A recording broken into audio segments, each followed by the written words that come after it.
Shalom, kasih karunia dan damai sejahtera dari Tuhan Yesus Kristus senantiasa menyertai kehidupan kita semua. Dan saya yakin kita semuanya dalam keadaan sehat, kuat, dan diberkati Tuhan.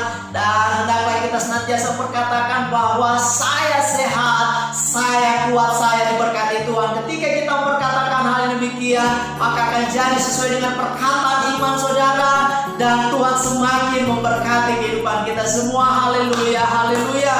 Dan hari ini kita masuk pada hari yang ke-15 dalam program doa puasa selama 40 hari terhitung setelah Paskah sampai hari kenaikan Yesus. Dan hari ini kita akan belajar dari satu tema firman Tuhan, yaitu tentang bahwa ada kuasa dalam berdoa dan berpuasa. Saya mau mengajak kita semua belajar dari salah satu tokoh dalam Alkitab yang bernama Esther. Dan kita akan belajar dari Esther pasalnya yang keempat ayat yang ke-16. Firman Tuhan berkata, "Pergilah, kumpulkanlah semua orang Yahudi yang terdapat di Susa dan berpuasalah untuk aku. Janganlah makan dan janganlah minum 3 hari lamanya, baik malam ataupun siang." Hal yang pertama yang perlu kita pelajari dari Esther, kenapa dia berdoa dan kenapa dia berpuasa. Saya ingin tekankan kembali bahwa yang pertama ini pentingnya kita harus mengetahui kepada siapa kita berdoa dan berpuasa. Ketika Esther melakukan ini, saya yakin dia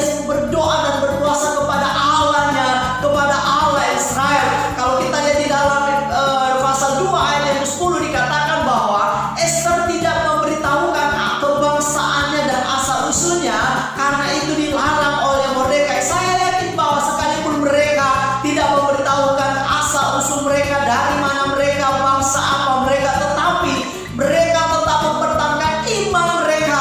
Mereka tetap mempertahankan kepercayaan mereka di tengah-tengah bangsa yang tidak percaya kepada Tuhan Allah Israel. Dan ketika mereka juga berdoa dan berpuasa, mereka melakukan hati mereka hanya tertuju kepada Tuhan Allah Israel yang kita kenal di dalam nama Tuhan Yesus Kristus sebagai Tuhan dan Juru Selamat. Dan yang kedua, ketika kita berdoa dan berpuasa, maka akan mendatangkan pembelaan dan pertolongan daripada Tuhan. Wow, luar biasa. Ketika kita melakukan doa puasa, saudara akan mengalami pertolongan dan mujizat Tuhan. Ketika Esther melakukan doa puasa, maka pembelaan Tuhan dinyatakan dalam kehidupannya. Ketika dia bergumul dengan Mordekai yang diancam oleh Haman, dan ketika dia bergumul dengan orang-orang Yahudi yang waktu itu mengalami tekanan, ketika Esther berdoa dan berpuasa, ada terjadi pembelaan Tuhan dan Mordekai diselamatkan, orang-orang Yahudi juga diselamatkan. Inilah yang menjadi pembelajaran bagi kita semua. Kenapa kita berdoa, kenapa kita berpuasa,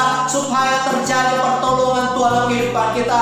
Bukan hanya sekedar kita menahan makan minum, berpantang dengan makan minum, menahan emosi kita, tetapi kita harus belajar kepada firman Tuhan. Kepada siapa kita berdoa dan berpuasa, hanyalah tertuju kepada Tuhan yang kita kenal dalam nama Tuhan Yesus Kristus. Dan ketika kita berdoa berpuasa, terjadi pembelaan dan pertolongan Tuhan dalam kehidupan kita semua.